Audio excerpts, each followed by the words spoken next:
आज की फिल्म की कहानी है एक ऐसे वाटर मॉन्स्टर की जो एक नदी के किनारे बसे हुए गांव को खत्म करना चाहता था और गांव के लोगों में उस मॉन्स्टर का खौफ इतना ज्यादा बढ़ गया था कि उन लोगों ने नदी के पास जाना भी छोड़ दिया था। तो मूवी की शुरुआत होती है सैंग और उसके फादर से जो मछलियां पकड़ने के लिए उसी नदी में गए हुए थे। फिर अचानक सैंग को लगता है कि कोई उसे बुला रहा है, लेकिन जब पीछे मुड़कर देखता है तो वहाँ पर कोई नहीं होता। फिर सैंग को अचानक बहुत ज्यादा डर लगने लगता है क्योंकि गाँव वालों ने कहा था कि इस नदी में एक मॉन्स्टर है। फिर वो अपने डैड से वापस जाने के लिए कहता है, लेकिन उसके डैड बिना कुछ सोचे ही उस नदी में कूद जाते हैं। लेकिन जैसे ही उसके डैड नदी से बाहर आते हैं तो जाल में देखते हैं कि कोई भी मछली नहीं फंसी थी, लेकिन सैंग पानी में कुछ हलचल महसूस करता है और उसके डैड तुरंत बोट पर आकर बैठ जाते हैं। लेकिन अचानक से उनकी बोट को कोई पलटा देता है। फिर सैंग के डैड सैंग को बोट पर वापस बैठा देते हैं, लेकिन जैसे ही वो खुद बोट पर बैठने की कोशिश करते हैं तो उस मॉन्स्टर के बड़े बड़े हाथ आकर उसको पानी में वापस खींच ले जाते हैं और फिर पूरी नदी खून से भर जाती है। ये देखकर सैंग बहुत ज्यादा डर जाता है और फिर अचानक उस बोट पर उस मॉन्स्टर का हाथ आता है। फिर हमें 10 साल बाद का सीन दिखाया जाता है जहाँ पर सैंग बड़ा हो चुका था और अब सैंग उसी गांव में रहा करता था जिसके लोग उस मॉन्स्टर से डरते थे। वहीं उस गांव में एक मैगन नाम का बूढ़ा आदमी रहता था जो उस मॉन्स्टर के बारे में सभी गांव वालों को बताया करता था। वहीं पर एक लड़की को दिखाया जाता है जिसका नाम हारी होता है और इस गाँव के सभी लड़के हारी को पसंद करते हैं क्योंकि हारी बहुत खूबसूरत लड़की है और अपना सैंग भी हारी को पसंद करता है। लेकिन हारी के फादर बहुत ज्यादा स्ट्रिक्ट हैं, इसी कारण सैंग अपने दिल की बात हारी को नहीं बता पाता। फिर एक दिन उन गांव के लोगों को एक न्यूज मिलती है कि नदी के किनारे एक लाश मिली है। लेकिन जैसे ही गांव वाले नदी के किनारे उस लाश को देखने जाते हैं तो उस लाश को देखकर वो लोग बहुत ज्यादा हैरान हो जाते हैं क्योंकि उस लाश का सर गायब था। बॉडी की ऐसी हालत देखकर गांव के सभी लोग डर जाते हैं, लेकिन मास्टर मैगन कहते हैं कि पानी का देवता वापस आ चुका है और वो अब किसी को भी नहीं छोड़ेगा। फिर उस गाँव का मुखिया उस बूढ़े मैगन से सलाम मांगता है और पूछता है कि आखिर हम इससे कैसे बचें। इसका जवाब देते हुए बूढ़ा मैगन कहता है कि अगर इससे बचना है तो हमें बलि चढ़ानी पड़ेगी। लेकिन तभी हारी के डैड कहते हैं कि वो कोई देवता नहीं है बल्कि एक मॉन्स्टर है जो कि धीरे धीरे सबको मार रहा है। सैंग भी वहाँ छुपकर उन लोगों की बातें सुन रहा था और जैसे ही सैंग वहाँ से जाने लगता है तो वो हारी के छोटे भाई को वहाँ पर देखता है जो कि नदी के किनारे खेल रहा होता है। सैंग हारी के छोटे भाई को कहता है कि तुम यहाँ से चले जाओ, यहाँ पर खतरा है, और ये कहने के बाद वहाँ से चला जाता है। और फिर सैंग हारी से मिलता है और हारी को कहता है कि तुम नदी के पास बिल्कुल भी मत जाना, वहाँ पर खतरा है। फिर शाम हो जाती है और अचानक उस गांव के लोग हारी के भाई को मसाल लेकर ढूंढ रहे होते हैं क्योंकि हारी का भाई उस गांव से गायब हो चुका था। फिर अचानक हारी को उसके पिता की रोने की आवाज सुनाई देती है तो वो नदी के पास जाकर देखती है तो उसे दिखाई देता है कि उसका भाई मारा जा चुका है और उसके भाई को किसी और ने नहीं बल्कि उसी मॉन्स्टर ने मारा था। ये नजारा देखकर गाँव वाले और भी ज्यादा डर जाते हैं।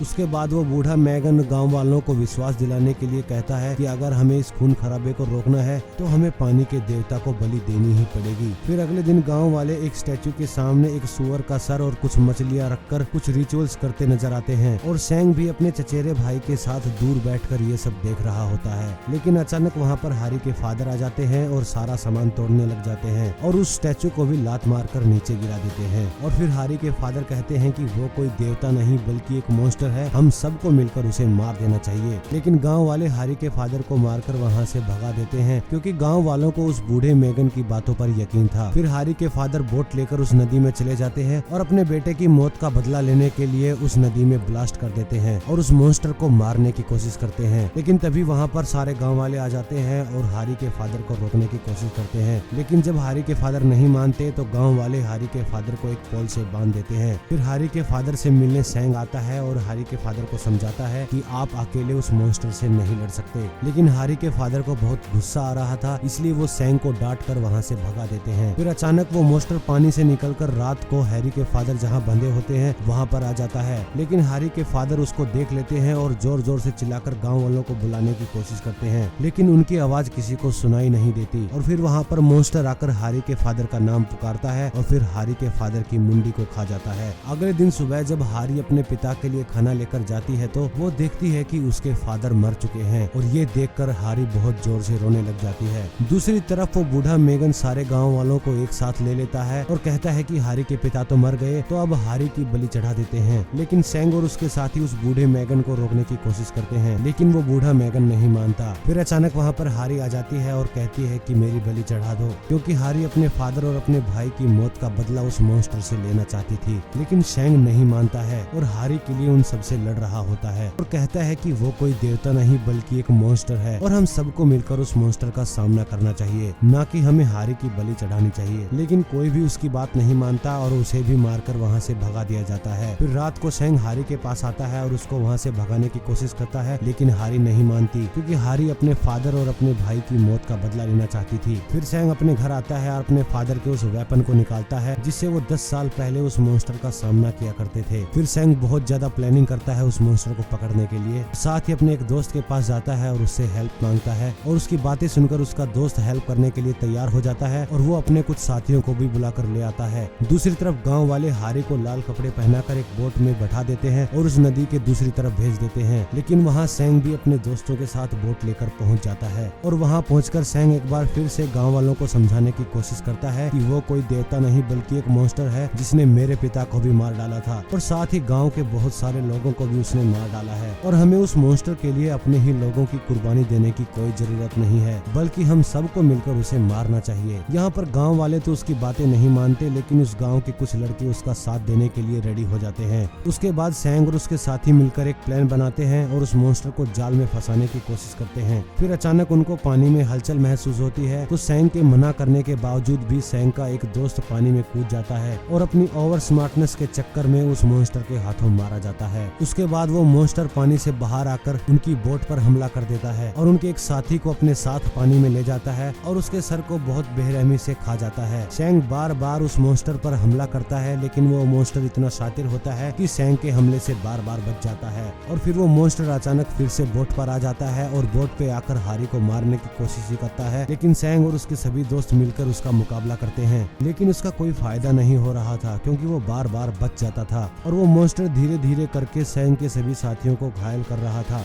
उसके बाद वो मॉन्स्टर दोबारा से हारी पर हमला करने के लिए जाता है, लेकिन सेंग उसे बचा लेता है और मॉन्स्टर दूर जाकर गिरता है। उसके बाद वो सभी मिलकर उस मॉन्स्टर को जाल में फंसा तो लेते हैं, लेकिन उस मॉन्स्टर की ताकत के आगे सभी फेल हो जाते हैं और वो वाटर मॉन्स्टर पानी में फिर से चला जाता है। फिर रात हो जाती है और वो सभी दोस्त सेंग के घर आ जाते हैं, लेकिन कुछ दोस्त कहते हैं कि ये जंग यहीं पर रोक देनी चाहिए क्योंकि वो बहुत डर जाते हैं। लेकिन सेंग इस बात से मना कर देता है और उन सबको कहता है कि तुम मेरा साथ दो और हम मिलकर उस मॉन्स्टर को मार देंगे। लेकिन उनमें से एक लड़का जो बहुत बुरी तरीके से डर चुका होता है वो वहाँ से डरकर भाग जाता है और जैसे ही वो जंगल में जाता है वो मॉन्स्टर उसे खा जाता है और अब वो मॉन्स्टर सेंग के घर पे पहुँच जाता है और सेंग के घर पे पहुंचकर वो मॉन्स्टर किसी पे हमला करता है, लेकिन वो कोई इंसान नहीं होता बल्कि एक पुतला होता है, जिससे वो मॉन्स्टर उनके जाल में फंस जाता है और धीरे धीरे करके सेंग सारी खिड़कियां दरवाजे बंद कर देता है और फिर सेंग के सारे साथी मिलकर उस मॉन्स्टर पर हमला करते हैं। लेकिन वो मॉन्स्टर बहुत ही फुर्तीला होता है, इसलिए अपनी जान बचा लेता है। लेकिन सेंग और उसके साथी हार नहीं मानते और लगातार उस मॉन्स्टर पर हमला करते रहते हैं, लेकिन वो मॉन्स्टर धीरे धीरे करके एक बार फिर से सेंग के साथियों को घायल करने लग जाता है और लास्ट में वो सेंग को भी मारने वाला होता है। लेकिन सेंग बड़ी अक्लमंदी के साथ उस मॉन्स्टर को बेसमेंट में फंसा देता है और वहाँ से निकल जाता है और साथ ही बोलता है कि मैंने इस पल का इंतजार 10 सालों तक किया है। फिर सेंग उस मॉन्स्टर को जाल में पकड़ लेता है और सारे गांव वालों के पास उसको ले जाता है और फिर गांव वालों को बताता है कि ये कोई देवता नहीं बल्कि एक आदमखोर राक्षस है और ये सब देखकर गांव वालों को भी सेंग की बातों पर यकीन हो जाता है। लेकिन वो बूढ़ा मैगन फिर भी नहीं मानता और वो बूढ़ा मैगन कहता है कि सेंग ने जो हरकत की है अब वो पानी का देवता सेंग को कभी माफ नहीं करेगा और सेंग के साथ साथ हम सबको भी मार डालेगा। लेकिन अब गांव वाले उस बूढ़े मैगन की बातों को सीरियसली नहीं लेते क्योंकि अब सेंग उन सब के सामने हीरो बन चुका था। फिर गांव का मुखिया सेंग को कहता है कि इस मॉन्स्टर के साथ आखिर क्या करना है उसका फैसला हम सुबह करेंगे और फिर सब बेफिक्र होकर जश्न मनाने लग जाते हैं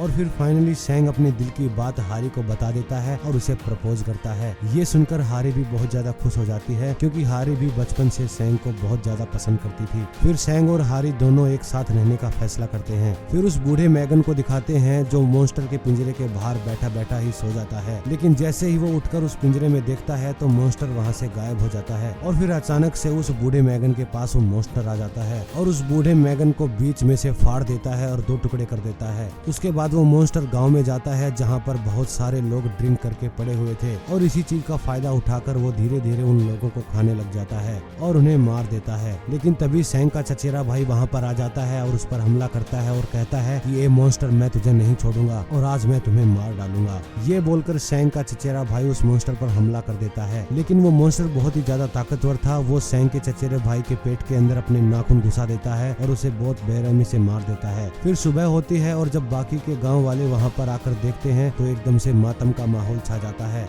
और ये नजारा देखकर सब लोगों को गुस्सा आ जाता है और सब एक साथ मॉन्स्टर को मारने का फैसला लेते हैं, क्योंकि उस मॉन्स्टर ने उन लोगों की आधी फैमिली को खाकर मार दिया था। फिर सब अपने अपने हथियार लेकर नदी के किनारे पहुंच जाते हैं और सेंग भी अपने हथियार लेकर नदी के बीचों बीच पहुंच जाता है। फिर जैसे ही सेंग पानी के अंदर छलांग लगाता है तो पानी के अंदर सेंग को बहुत सारी हड्डियां और कंकाल नजर आते हैं और साथ ही वहाँ पर वाटर मॉन्स्टर भी होता है जो सेंग पर हमला कर देता है। फिर दोनों के बीच जबरदस्त फाइट होती है और वो वाटर मॉन्स्टर सेंग को पानी से बाहर फेंक देता है। ये नजारा देखते ही सेंग के साथी सेंग को वापस अपनी तरफ खींचने लग जाते हैं और मॉन्स्टर भी उसका पीछा करने लग जाता है और फिर सेंग और मॉन्स्टर दोनों ही बोट पर आ जाते हैं। लेकिन वहाँ पर सब लोगों ने मॉन्स्टर के लिए ट्रैप लगा रखा था और फिर सभी लोग मिलकर उस मॉन्स्टर पर हमला करते हैं, लेकिन इससे उस मॉन्स्टर को कोई भी फर्क नहीं पड़ता और वो धीरे धीरे कर सब लोगों को मारने लग जाता है और उन लोगों को पानी में फेंकने लग जाता है। फिर सेंग और उस मॉन्स्टर के बीच एक जबरदस्त फाइट होती है जहाँ मॉन्स्टर सेंग को मारने ही वाला था, लेकिन तभी वहाँ पर हारी और उसका दोस्त आकर मॉन्स्टर को रोकने की कोशिश करते हैं और यहाँ पर सेंग को मौका मिल जाता है और वो चाकू उठाकर मॉन्स्टर को घायल कर देता है। लेकिन वो सभी लोग कामयाब नहीं हो पाते क्योंकि वो मॉन्स्टर उन सब लोगों से ज्यादा ताकतवर था और वो मॉन्स्टर सभी को उठाकर धीरे धीरे करके फेंकने लग जाता है। सेंग बहुत बुरे तरीके से घायल हो चुका था और हारी उसको देखकर रोने लग जाती है, लेकिन वो मॉन्स्टर तो मर ही नहीं रहा था और वो मॉन्स्टर फिर से सेंग पर हमला करने के लिए वापस आता है, लेकिन हारी सेंग की जान को बचाने के लिए अपनी जान को जोखिम में डाल देती है और उस मॉन्स्टर के सामने आ जाती है। लेकिन मौका पाते ही सेंग अपने फादर के वेपन से उस मॉन्स्टर पर हमला कर देता है और मॉन्स्टर एक बार फिर से जख्मी हो जाता है, लेकिन वो सेंग को मारने के लिए दोबारा वापस आता है। साथ में सेंग के साथी भी उस मॉन्स्टर को रोकने की कोशिश कर रहे थे, लेकिन वो मॉन्स्टर उनके साथियों पर चाकू से हमला कर देता है। ये देखकर हारी को बहुत गुस्सा आता है और वो एक लकड़ी का टुकड़ा उठाकर उस मॉन्स्टर के सीने में घुसा देती है, जिससे जख्मी होकर मॉन्स्टर नीचे गिर जाता है। लेकिन मॉन्स्टर दोबारा से खड़ा होता है और वो हारी की तरफ हमला करता है, लेकिन सेंग तभी उठकर उस मॉन्स्टर पर हमला कर देता है और लगातार बार बार मॉन्स्टर पर चाकुओं से हमला करना शुरू कर देता है और उस मॉन्स्टर को बहुत ज्यादा घायल कर देता है। फिर सेंग दोनों चाकुओं को उस मॉन्स्टर की आंखों में घुसा देता है, जिससे वो मॉन्स्टर बहुत बुरी तरीके से तड़पने लग जाता है और फिर सेंग उस मॉन्स्टर को उठाता है और पानी में कूद जाता है। फिर हारी बोट से पानी में देखती है तो वहाँ पर खून ही खून बहने लगता है और हारी ये देखकर बहुत ज्यादा रोने लग जाती है क्योंकि उसे लग रहा था कि उस मॉन्स्टर ने सेंग को मार दिया है। फिर अचानक से पानी से कोई बाहर आता है और वो कोई और नहीं बल्कि सेंग था और सेंग के हाथों में मॉन्स्टर का सर होता है, मतलब कि फाइनली सेंग ने उस मॉन्स्टर को मार दिया था। जिसके बाद सेंग हारी को लेकर वापस नदी के किनारे पहुंच जाता है, जहां पर सभी बचे हुए गांव वाले हारी और सेंग का वेट कर रहे थे और फिर सब लोग उस मॉन्स्टर का कटा हुआ सर देखते हैं और खुश हो जाते हैं और इसी के साथ ये मूवी यहीं पर खत्म हो जाती है।